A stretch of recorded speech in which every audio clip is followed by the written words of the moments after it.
moyo mgumu. C'est pourquoi quand vous lisez, je pense à Jean, à Jean 12.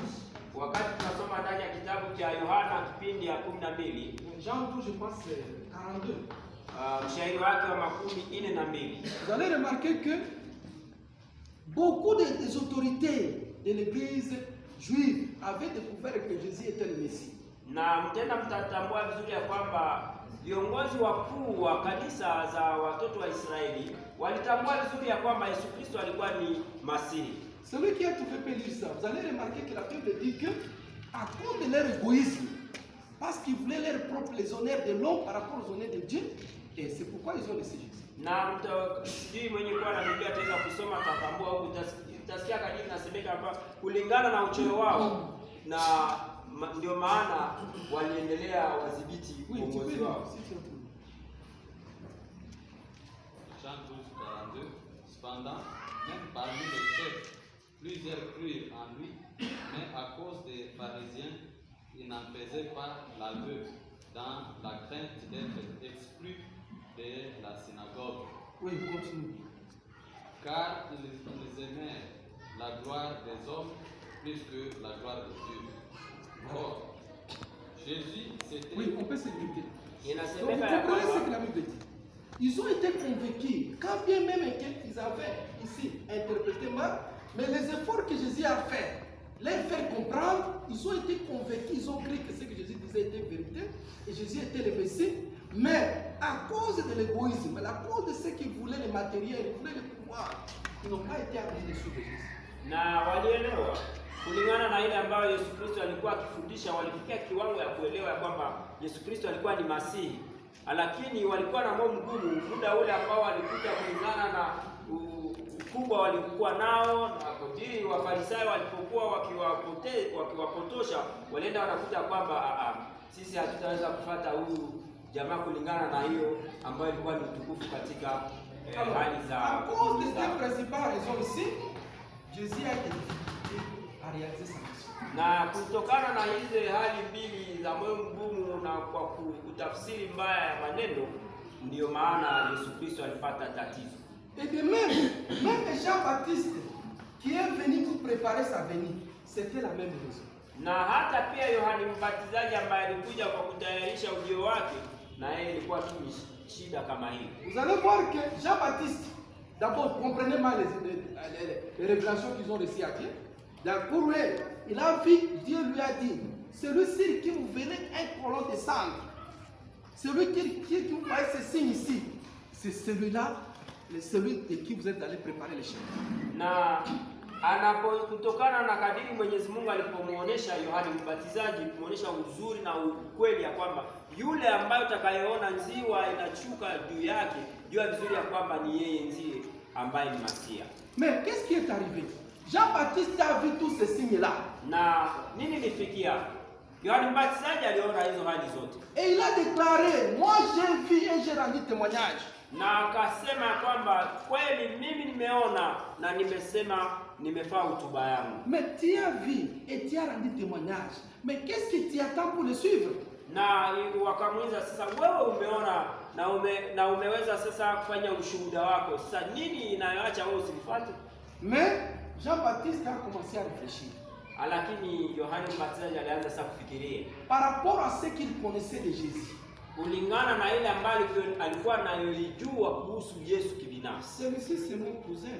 Huyu ni mtoto wa shangazi yangu. Mais je connais même comment il était né. Na mimi najua kadiri alizalika. C'est un enfant bâtard, un homme impur. Huyu ni kijana mtoto wa ubaraka, huyu mwenye kuwa na uchafu. Est-ce que c'est celui-ci qui peut être vraiment le Messie? Huyu kwa kweli ndio yeye ambaye anaweza kuwa Masihi. C'est un peu de foi, non. En tout cas, jaribu kwa kuona cet enfant ici avec ses impuretés, les esprits mauvais qui sont à lui, qui sont venus me dominer. Lakini kuona huyu mtoto ambaye anakuwa uchafu, huyu kabisa ambaye mtoto wa kibaraka huyu na uchafu wote unakuwa ndani mwake na pepo zake ndio ambazo zimeniingilia. Jean-Baptiste était dans le wasiwasi.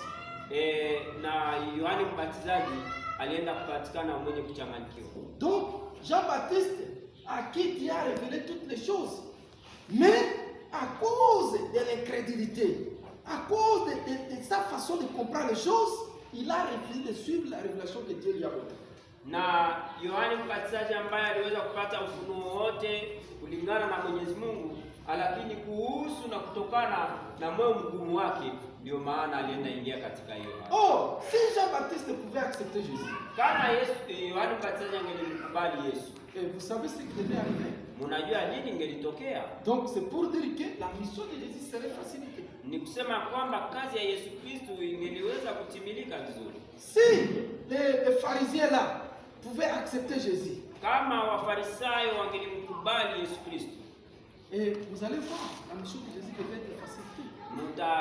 mungeliona kazi ya Yesu ingelikuwa na urahisisho mzuri. Qu'est-ce que vous pensez quand la Bible dit il est venu chez les siens et les siens ne l'ont pas reçu? Nini mnafikiria na mnawaza wakati wanasema alikuja kwa wateule ama kwa wake na hawakumkubali? Est-ce que vraiment Jésus ne l'a pas reçu? Kwa kweli Yesu hakupokelewa. Quand on dit qu'il a fait nourrir 5000 personnes, quand quelqu'un est encore autour de lui, 5000 personnes, il n'a pas été accepté vraiment. Wakati mnatazama mnasikia kwamba aliweza kuwa katika kikundi ya watu kama 5,000. Mtu akipokelewa na watu 5,000, hakubariki kweli? Même je ne sais pas s'il y a des églises qui ont 5000 personnes ici. Sijui kama kuna makanisa ambazo zinakuwa na watu 5,000 hapa. Et ici à Goma par exemple, vous tournez autour de vous 5000 personnes qui vous suivent. Vous allez dire que vous n'avez pas trouvé les gens. Wakati unaenda ukitembea unazunguka na unakuwa na watu 5,000 wanaokufuata, utasema haukubaliki. Pourquoi nous disons que Jésus n'a pas été accepté? Kwa nini tunasema kwamba Yesu Kristo hakukubaliwa? C'est ce que nous devons comprendre. Ndiyo hiyo ambayo tunapaswa Ce tuelewe. n'est pas dire que Jésus n'avait pas de gens. Si kusema ya kwamba Yesu Kristo hakuwa na watu. Il y a eu des personnes qui étaient autour de Jésus. Kulikuwa watu walikuwa pembezoni mwa Yesu Kristo. Mais est-ce que ces personnes-là étaient les siens? Kwa kweli wale watu walikuwa ni wake. Parce que Jésus dit il est venu chez les siens. Ce sont les siens qui ne l'ont pas accepté. Kwa sababu Biblia inasema kwamba alikuja kwa wake na wake wale waliokuwa wake wa kwake hawakumkubali. Et c'est ce que nous devons. Ndio ambayo tunapaswa Donc tuelewe. les siens, ce sont les gens que Dieu a préparés pour lui. Ni wale ambao ni wa ng'ambo yake ama wake waliokuwa wa kwake, ni wale ambao Mungu aliwatayarisha. Ce ne sont pas les gens que Dieu a préparés pour lui. Wale ambao walikuja kumzunguka si wale ambao Mwenyezi Mungu aliwatayarisha kwa ajili yake. Imaginez quelqu'un comme Jean-Baptiste, s'il était à côté de Jésus. Mufikirie kama kulingana na Yesu na Yohani Mbatizaji, angelikubali Yesu. Il valait combien de personnes? Huyo Yohani Mbatizaji nyuma yake kulikuwa kunapatikana watu Si quelqu'un comme Caïphe, Anne, était à côté de Jésus. Kama bwana Kaifa na Anne wangelikuwa pembezoni mwa Yesu Kristo. Voilà les siens que Jésus cherchait. Wale ndio ambao walikuwa wa kwake ambao Yesu alikuwa. Les gens que Dieu a préparés pour lui. Wale ambao Mwenyezi Mungu aliyotayarisha kwa ajili ya Yesu. Les gens qui devaient lui faciliter la mission. Wale ambao walimrahisisha kazi. Mais malheureusement, tous ces siens-là, personne, vous n'allez trouver aucun pharisien à côté de Jésus. Na kia kushangaza uzuni, wale watu wote hakuna hata mmoja ambaye alikutana na Vous allez plutôt remarquer ceux qui étaient à côté de Jésus, ce sont les Matthieu. Na mnaenda kuona ya kwamba waliokuwa pembeni ya Yesu ilikwenda kuonekana wa Mathayo. Matthieu était receveur, un collecteur de pauvres. Mathayo ni wale ambao watoza ushuru, wale watoza kodi. Or, chez les Juifs, les collecteurs de pauvres sont des païens, des gens qui ne connaissent pas Dieu. Huko kwa watu wa Israeli au watoza kodi kama watu wa contribution wiko sawa, watu wasioamini Mungu ni wa mwizi. Ce sont des pécheurs qui étaient à côté de Jésus. Ni watu wa dhambi. Oui, des Walikuwa pécheurs. pembeni ya Yesu. Non, non, les pécheurs, ceux qui pêchent. Hawa wa samaki wavuvi. Voilà, comme Pierre. Kama kina Petro wavuvi wa samaki Essayez ndio de walikuwa voir pembeni ceux ya qui Yesu. étaient les 12 disciples de Jésus. Où étaient les pharisiens, où étaient les sadducéens? Muone watu kama 12 wafuasi wake Yesu Kristo. Vous allez voir que ce sont des gens qui ont été ramassés par-ci par-là. Ni watu waliogoteka huku na kule. Et Jésus pouvait dire à Dieu, bon merci, comme vous m'avez donné ces gens ici, ce n'est pas un problème, parce que la Bible dit, à toutes circonstances, il faut rendre gloire à Dieu. Na Yesu angesema tu asante kwa wale ambao nipokeza, basi kwa sababu Biblia inasema kwamba kulingana na hali zote zinazotufikia sharti kumtukuza Mwenyezi Mungu. Sans savoir cela, les chrétiens disent voilà, Jésus était content seulement d'avoir les pauvres, les gens de mauvaise vie à côté de lui. Voilà pourquoi il a dit ça devant Dieu. Bila kutojua ukweli kabisa, Wakristo wanasema ya kwamba ndiyo muone ya kwamba hata wale wafukara maskini ilikuwa ni kulingana na kadiri inayo. Vous pensez que si Caïphe pouvait être à côté de Jésus, Jésus allait dire non, non, pas toi. Si j'ai besoin de gens de mauvaise vie, j'ai besoin de pauvres, il allait dire ça? Mnafikiria kwamba Kaifa angelikuja pembezoni ya Yesu Kristo, Yesu Kristo angelisema hapana, wewe, mimi natamani watu wasiokuwa na pesa, maskini, ndio angeliweza kusema hivi? Voilà, c'est ça le problème. Hiyo ndio shida. Donc nous comprenons que les difficultés que Jésus a connues ici, c'est par rapport aux gens qui pouvaient l'aider, mais qui n'ont pas été autour de lui. Na tuelewe vizuri ya kwamba tatizo ambazo Bwana Yesu aliweza kupata hapa ni kutokana na watu waliopashwa kuwa pale pamoja na yeye, lakini ndio wenyewe hawakuwa pamoja na yeye. Le principe nous montre que Jésus devait descendre, prendre la mission de Jean-Baptiste. Na masharti natuonesha kwamba Yesu Kristo alipaswa kutoka ashuke kwa nafasi ambayo ilikuwa ni ya Yohana Mbatizaji. Il devait former maintenant lui-même son église. Na alipaswa kuunda kanisa yake sasa mwenyewe. Comme le judaïsme a échoué, il fallait que lui-même forme rapidement des personnes qui veulent prendre la place des siens. Na kadiri watu wa Yuda waliposhindwa, basi sharti Yesu Kristo ilipaswa aanze kanisa lake kibinafsi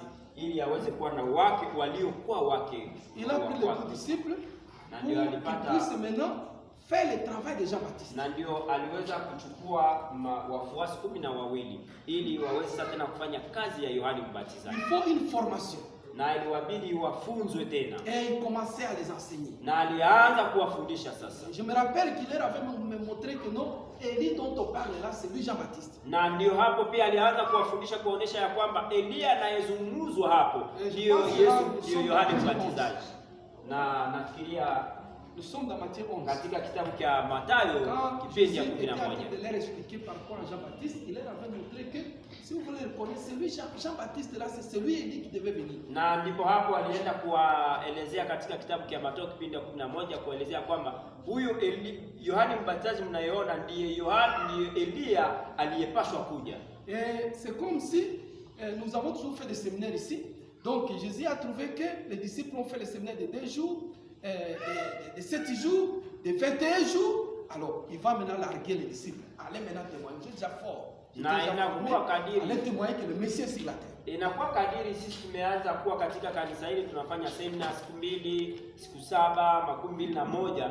Baada ya kufunzwa vizuri, inakuwa sasa kadiri Yesu alivyosema, mmemaliza kusoma kufundishwa, muende sasa, muende mkahubiri na muende kufanya hotuba kulingana na kusema kwamba Masia ameshafika. Là nous sommes dans Matthieu 17. Na hapo tunakuwa va les larguer ses disciples. Allez maintenant, vous entrez dans des maisons, là où vous accueillez, expliquez-leur que le Messie est sur la terre. Là où ne vous avez pas, et possédez vos talents. Na hapo inakuwa sasa katika Mathayo kipindi cha 17 kadiri inaonyesha kwamba baada ya kufunzwa Yesu Kristo aliweza kuwachukua na kuambia nendeni sasa mwende mkawafunze watu, mkawaonesha ukweli, na pale mtakapopokelewa mseme ukweli na uhusu Masihi na uhusu mapenzi ya Mwenyezi Mungu. Pale ambapo mtafukuzwa muende mkapanguze chini ya viatu yenu na mkaendelee. C'est comme nos jeunes gens ici qui viennent de faire le séminaire de 21 jours. On est déjà sûr que ceux-ci peuvent aller dans une mission pionnière. Et là, ils peuvent défendre le principe, ils peuvent défendre les vrais parents. Na inakuwa kama watoto wetu wachanga wa vijana ambao wamefanya semina siku 11, tunafikiria na tunaamini kwamba sasa wamekuwa kama watu wanaweza kufanya kazi ya Mwenyezi Mungu na waende wakafundishe masharti na waoneshe yanayohusu mapenzi. Mais quelle a été la surprise de Jésus? Nini sasa ilikuwa kitu ya kushangazwa na kia mshtuko kwa Yesu Kristo? Les disciples sont allés là-bas. Wafuasi walienda huko. Je me rappelle un peu de l'histoire de papa Bukasa. Na nakumbuka kidogo historia ya baba Bukasa. Quand il est sorti avec un membre. Wakati alipoondoka na mwanamemba mmoja wakienda wakifundisha, on lui pose la question, il dit oui, c'est ce que je leur ai toujours demandé moi aussi. Wakati alikuwa sasa, huyo mwenye alikuwa akifunzwa anauliza swali, na huyo ambaye alikuja pamoja na walimu, na yeye anasema ndio kweli, na mimi nimekuwa nawaulizaga ile kitu. Mais est-ce que tu es membre ou bien tu es encore qui? Na hapo nashangaza kusema, sasa wewe uko mwanamemba ama uko nani?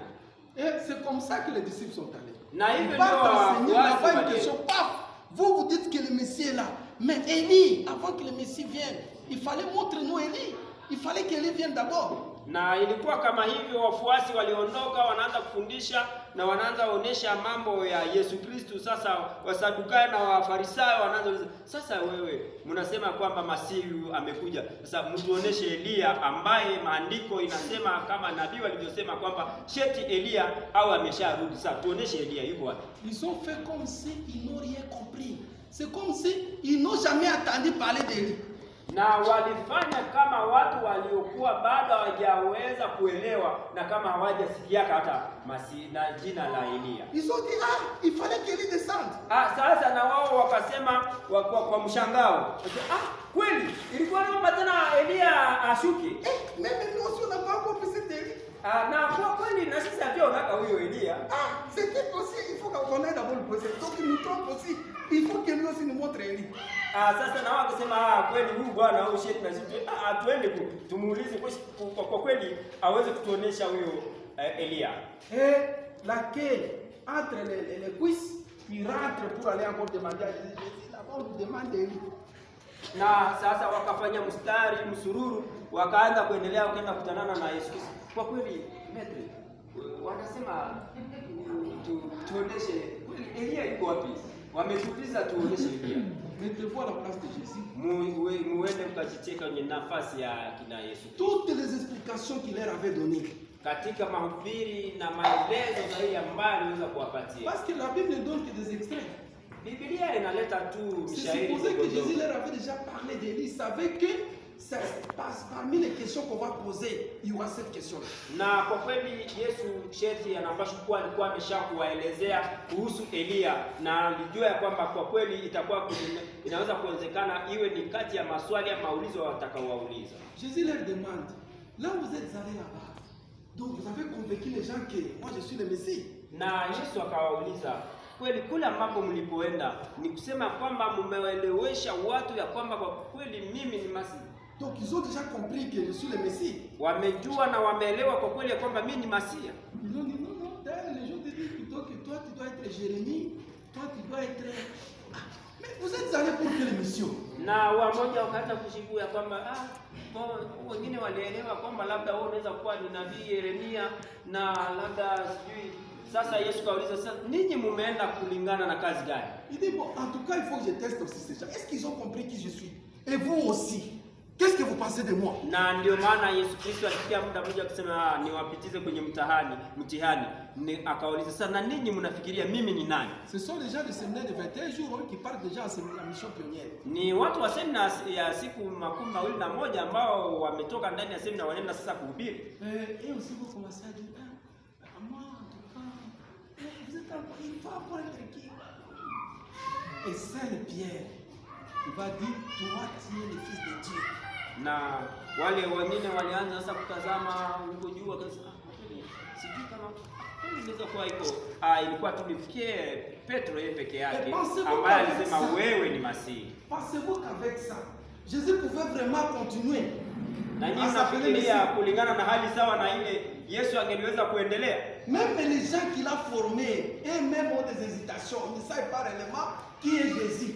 Comment il devait continuer avec? Na wakati ya wale watu ambao wamefunzwa na Yesu Kristo yeye mwenyewe hawaelewe hata mwenyewe wanapata nani. Mnafikiria ya kwamba wale wengineo ndio wao ambao wangeelewa? Sasa hiyo ingelitimilika namna gani? Mettez-vous à la place de Jésus. Mwende mkajiweka kwenye nafasi ya Yesu Kristo. Peut-être la Bible n'explique pas le cœur de Jésus. Na labda Biblia haieleze kiuzuri roho ya Yesu Kristo. Donc Jésus a senti que vraiment je n'ai rien à faire. Na muelewe ya kwamba ni moyo wa kufadhaika kuonesha kwamba Yesu Kristo alikuta sina kitu chochote hapa. Voilà pourquoi Jésus a dit, ne parlez plus de Messie, gardez ça bien. Ce n'est plus important de dire que le Messie est là, garde ça pour toi. Na ndio maana Yesu akajibia akisema ya kwamba msiseme tena na kuhubiri ama kuleta ushuhuda kuhusu Masia, muyalinde kwenu ninyi wenyewe. Petro, hiyo maneno siondoke tena nje. Et c'est comme ça que Jésus devait maintenant quitter encore cette position ici de Jean-Baptiste pour lui-même s'affronter aux pharisiens et aux sadducéens. Alors que ceux qui devront faire cette mission-là, ce sont les disciples qu'il a formés ici, qui devaient s'affronter, après la formation, s'affronter aux pharisiens et aux sadducéens.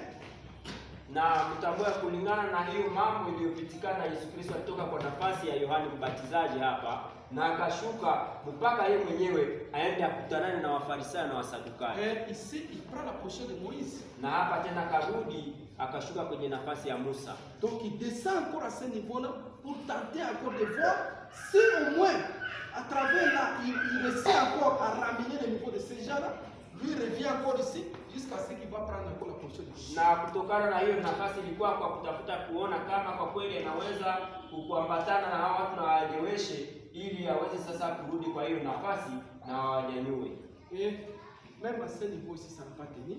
Et voilà pourquoi Jésus va rentrer jusqu'au niveau d'Abraham.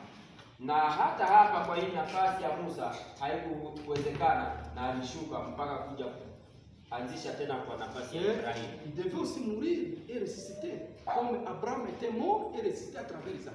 Na hapa alipashwa afariki na aweze pia kuwa mwenyewe anaweza kupata tena ufufuko, na baada ya ufufuko iwe kama ilivyokuwa kati ya Ibrahim na Isaka. Commencer maintenant un nouveau départ, un nouveau Israël, un nouveau à partir de Paul. Na hapo ili aanzishe sasa mwendo mpya na kupitia Paulo.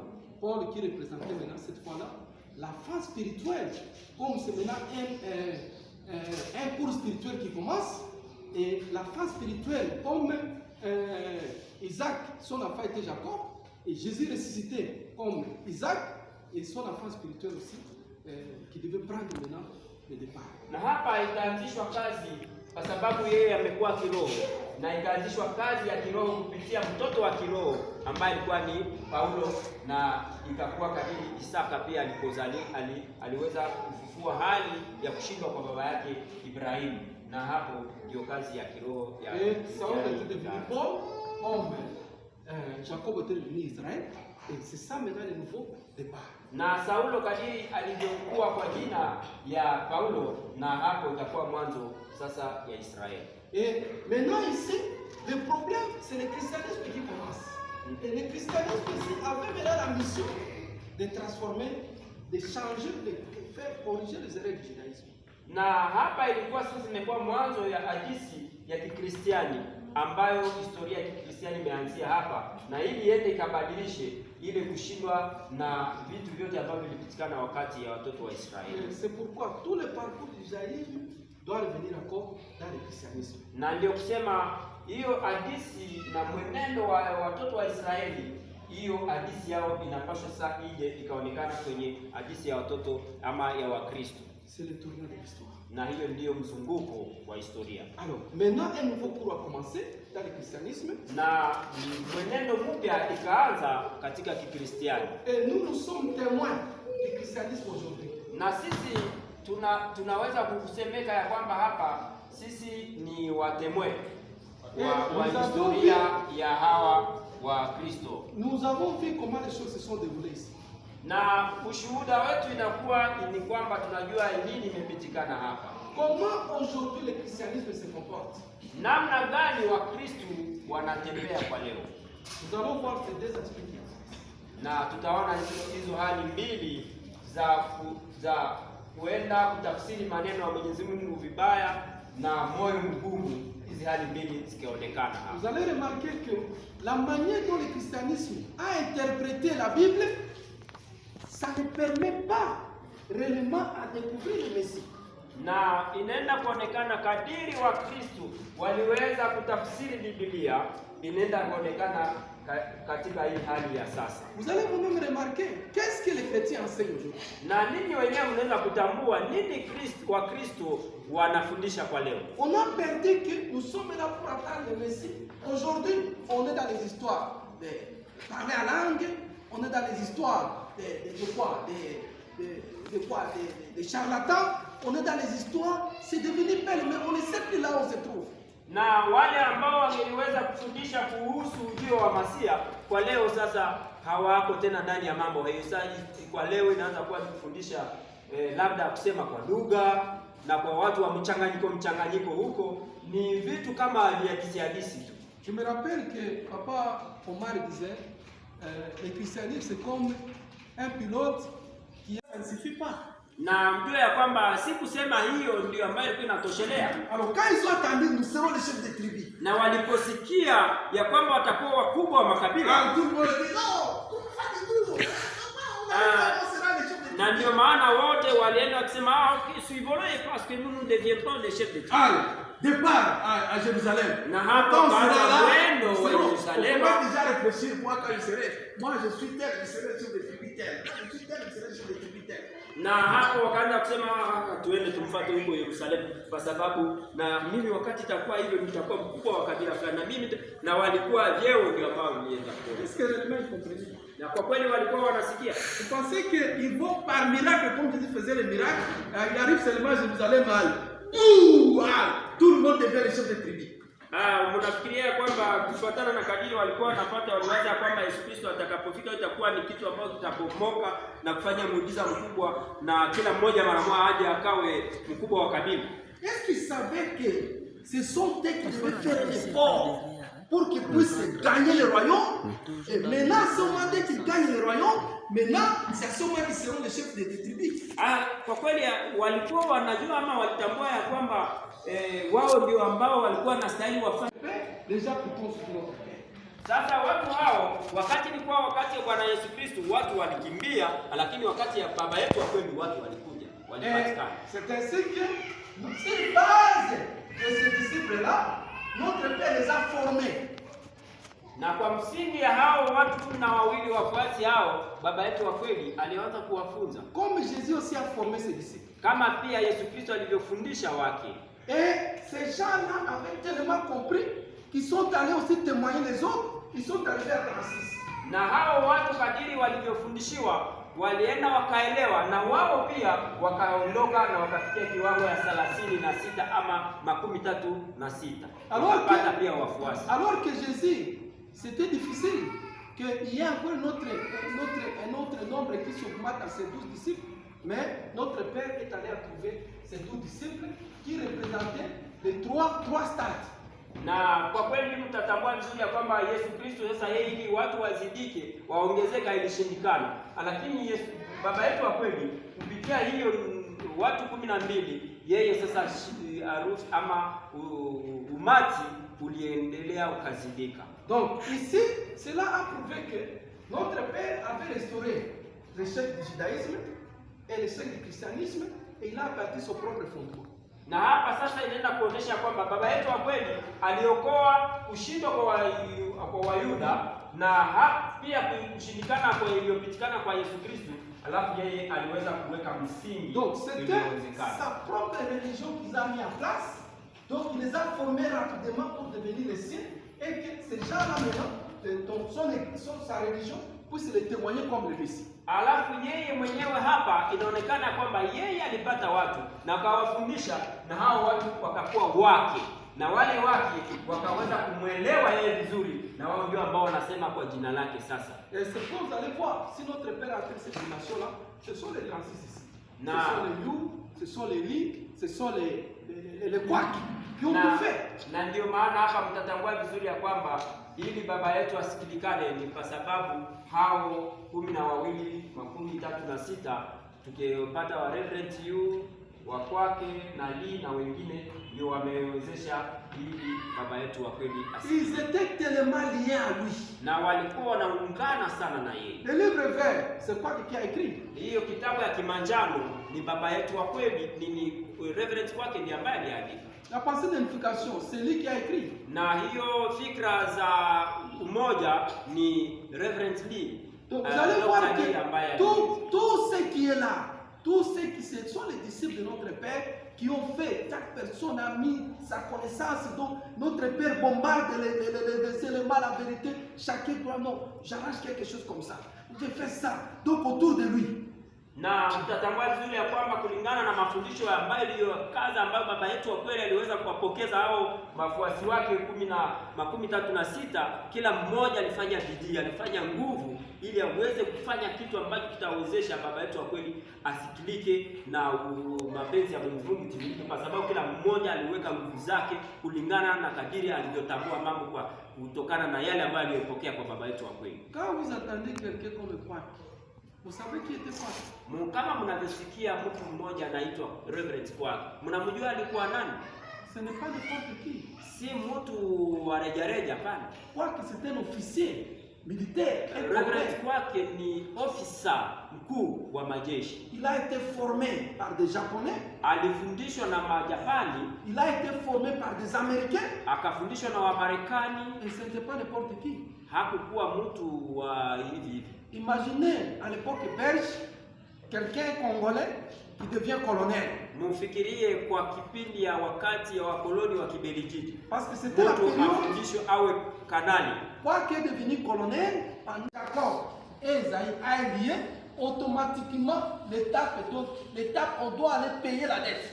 Na mkiona vizuri ya kwamba wakati akina Isaka na Yakobo walipoungana ni kutaka sema ya kwamba sehemu ya kufuata inaonekana.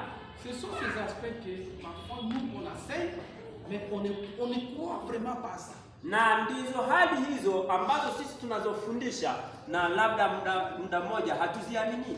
Quand nous disons que voilà tout ce qui se passe dans le Nord Kivu ici, si seulement nous en tant que province centrale, nous agissons bien, il doit y avoir des transformations. Na inakuwa kama sisi wakati hali zinazoonekana hapa katika jimbo la Nord Kivu, endapo sisi tunapopatikana katika kazi ya Mungu ya kati, tukitenda vizuri, mtaona miujiza zitakazoweza. Ici dans RDC, ndani ya non seulement nous unissons, nous faisons nous en tant que province centrale, tout va changer. Na hata kama DR Congo, endapo sisi tunapatikana katika kazi ya Mwenyezi Mungu ya kati, tukiungana na tunaweza kuungana, vitu vitabadilika. Est-ce que vous êtes convaincus comme ça? Na ninyi mnaaminia hivyo? Est-ce que vous êtes sûr que si nous ici nous unissons bien, nous respectons les normes de Dieu, tout va changer? Na ninyi mnafikiria na mnaamini kwamba kwa kweli kama tunaungana na tunatembea kulingana na nia za Mwenyezi Mungu, vitu vyote vinaweza kubadilika? Est-ce que vous avez la foi à ça? Mnaamini hiyo? Vous voyez que nous n'avons même pas nous-mêmes la foi. Mnaona inaonekana kwamba sisi wenyewe hata pia tuna imani. Kunaonekana watu wachache ambao wanasema ndio. Vous allez sentir que nous-mêmes nous ne croyons pas ça. Na utaenda kutambua kuelewa kwamba sisi wenyewe hatuamini hiyo. Alors voilà parce qu'ils n'ont pas la foi à ça. Voilà comment les choses évoluent. Na ndio maana mnaona kadiri namna sisi hatuna imani na ndio hivyo vitu vinatembea. Oui, ça c'est ce que nous avons dit. Les disciples de notre Père ont fait l'effort. Na hiyo ndio ambayo tuliyosema kwamba wafuasi wa baba yetu wa kweli walifanya bidii na nguvu sana. Ils ont accompli ce qu'ils devaient faire. Walitimiza ile ambayo ilikuwa na stahili wao kufanya. Aujourd'hui nous sommes avec notre frère. Na leo tuko pamoja na mama wetu wa kweli. Et c'est nous qui sommes ses disciples ici. Na sisi ndio ambao ni wafuasi wake kwa leo. Ainsi on peut te voir comment nous sommes en train de nous comporter par rapport à ce qu'elle nous demande. Tuone namna tuko tunaenda tunatembea kutokana na ile ambayo anayetuomba. Quelles en seront les conséquences? Nini itaweza kuwa matukio?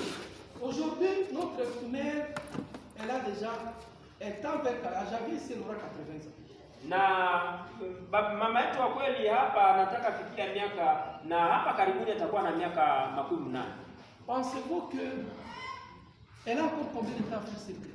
Mnafikiria anaweza kuwa sasa hivyo na miaka ngapi tena hapa dunia? Elle ne cesse de dire que sa vie dépend de nous.